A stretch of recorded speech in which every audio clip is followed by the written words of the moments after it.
sa 120 feeding days.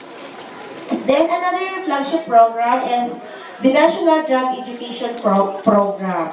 It focuses on educating students about illegal drug abuse prevention by conducting health forum, teaching life skills to prevent use of illegal drugs. So if you're familiar, every year, every quarter, natin susunod sa atong schools to conduct symposium. And our stakeholders for these programs are the PNP, the Philippine National Police, the Philippine Drug Enforcement Agencies, our municipal health offices, at mga nurses and doctors at ang RHU.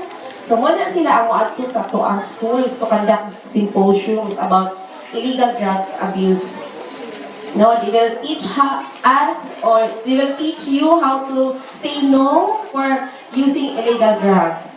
Then another program is the Adolescent Reproductive Health Program.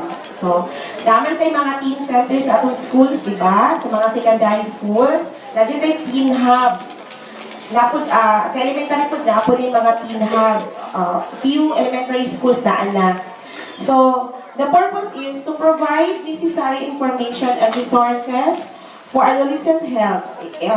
It aims to strengthen the DepEd mandate under the Responsible Parenthood and Reproductive Health Act of 2012. So, in DepEd, since mga minor ages pa man dyan ato mga learners, so the DepEd will provide age-appropriate reproductive health education. So, muna siya nga na yung mga sex education but age-appropriate. And here in Davao de Oro, here in the division of Davao de Oro, as of June 2025, second quarter of this year, there are 16 reported pregnant learners ages 5 to 19 years old.